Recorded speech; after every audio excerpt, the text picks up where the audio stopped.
Assalamu alaikum. This is a greeting Muslims greet one another with, whether they know each other or not.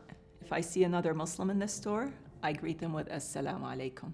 Try it out. Assalamu alaikum. The word salam is found in the word Islam because Islam means peace through submission to God. For Muslims, Islam is more than a religion, it's a complete way of life. What they eat, how they dress, what kind of job they have, how they treat each other, it's all encompassing. It's not just about prayer. People who practice Islam are called Muslim. It is not a nationality, it's not a language, it's not a country, it's a belief. Anybody can be Muslim. You might think you don't know any Muslims. For starters, you know me. But there's many famous Muslims, and then there's many Muslims in the community that don't fit your stereotype of what a Muslim looks like. Some not so famous Muslims that you might know and not be aware of is your doctor or your police officer or just your neighbor. A very famous Muslim name is Muhammad. It is the most actually popular name in the world. Many Muslims name the name Muhammad. It is definitely associated with Islam because Prophet Muhammad, who was born 570 years after the death of Christ, received the revelation of the religion of Islam. Islam is a very monotheistic religion. If you get nothing out of my talk today, at least know that Islam believes, or Muslims believe in only one God, God the Creator, and they consider themselves to be the continuation of the Judeo-Christian tradition. That means they believe the same God of Abraham is the same God of Moses, is the same God of Jesus, is also the same God of Muhammad. There are many Muslims in the world, over 1.9 billion Muslims. That means 1 in 4 people is Muslim. That's quarter of the earth population. They come from all over the world. You'd be surprised to know that the majority of the Muslims do not come from Arab countries. Only 18% of the Muslim population comes from the Arab countries.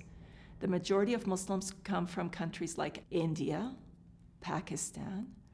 Quite a few come from China.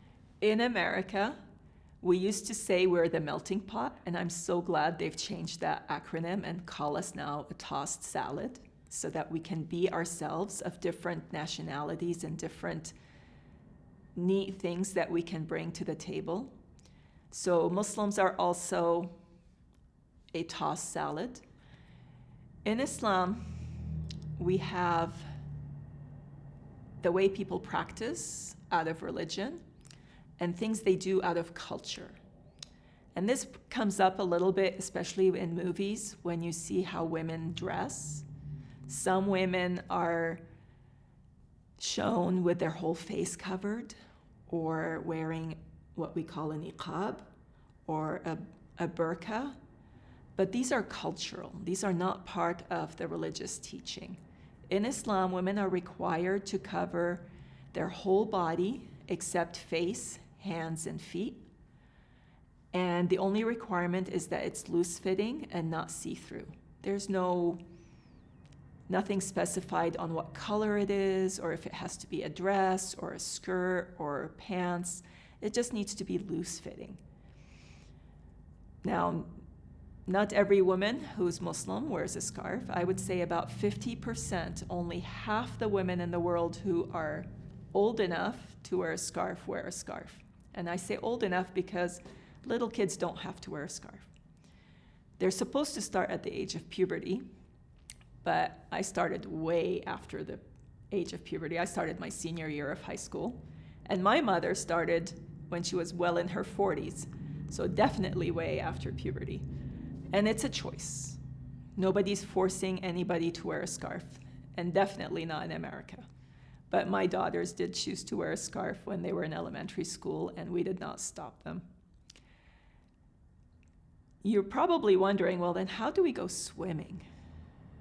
It can be challenging, and it was challenging when my kids were younger.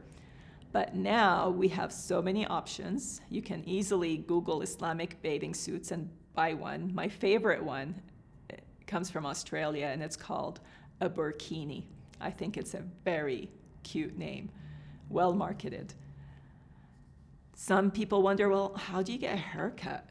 Where do you go? And luckily in Utah, we have only one Muslim-owned dresser salon where we can go for haircuts.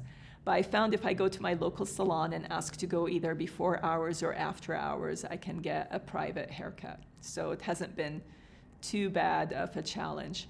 It definitely beats all the years I asked my husband to cut my hair.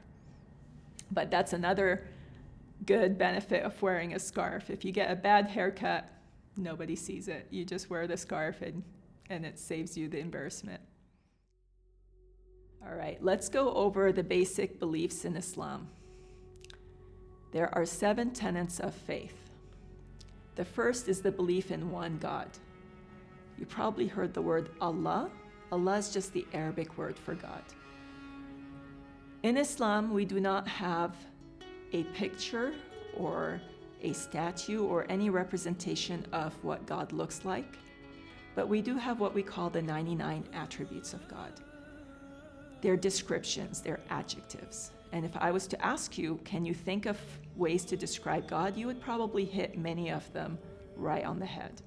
God is the all-knowing, the all-seeing, the all-hearing, the loving, the forgiving, the merciful, the just, the judge.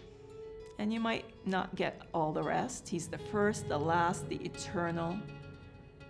He is the ever-living, the everlasting. Anyway, there's 99 of these adjectives to describe God. He's neither male nor female.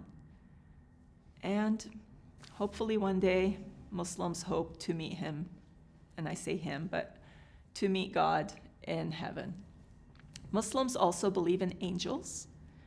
Angels are creatures created out of light. Humans, on the other hand, are created out of dirt. I don't look like dirt, so I really don't know what angels look like. But Muslims believe every human being on this earth has at least 2 angels with him at all times. One that records their good deeds and one that records their bad deeds. They're not like the Tom and Jerry cartoon characters. They don't talk to you, they don't tell you what to do, but they are a constant reminder that everything you do matters and it is recorded and you will be judged for it. Muslims also believe in prophets, that God did not just put us on this earth and lets us figure it out on our own, but he chose prophets over time to teach people what is the right thing to do. Hundreds of thousands of prophets have been chosen over time, with the first being Adam, and the Muslim belief is that the last one was Muhammad. Many of these prophets, you probably might be familiar with their names in English. I'm going to give you the Arabic names and see if you can think what the English equivalence is. Dawood, David. Zechariah is Zechariah. Ishaq, Isaac. Nuh, Noah. Here's a hard one. Isa is Jesus. So yes, Muslims do believe in Isa, in Jesus. They believe in his miraculous birth from the Virgin Mother Mary. They believe in his miracles from healing the sick and raising the dead and healing the blind and the leper. They even give him 2 more miracles. Muslims believe that he spoke as an infant, as a baby, and that he gave a clay bird life. But they believe all these were miracles, just like Moses split the sea, just like Solomon could speak with animals. Anyway, all these different stories of the prophets, they all had different miracles. Muslims also believe that some of these prophets came with scriptures, the scrolls to Abraham, the Torah to Moses, the Psalms to David, the Gospel to Jesus, and the Quran to Muhammad. They view them all as holy books, as scriptures, but they only follow the Quran as their book of teaching. So if you were to pick up a Quran, a good Quran anyway, it will always have the Arabic on one side, the translation in whatever language that you might find, whether it's English, French, German, And then if you have a really good Quran, it will come with commentary. And it's really important if you want to study the Quran to get one with commentary, because the commentary gives you the story behind the story, why the verses were revealed, so that verses are not taken out of context, which happens with people who are pushing their own agenda sometimes around the world and using it for their own benefits. The other thing that Muslims follow, in addition to the Quran, is called hadith. So we view as the Quran as the words of God, but hadith is the advice or sayings of Prophet Muhammad during his lifetime. So there's over 10,000 hadith, but they're nice and short and sweet.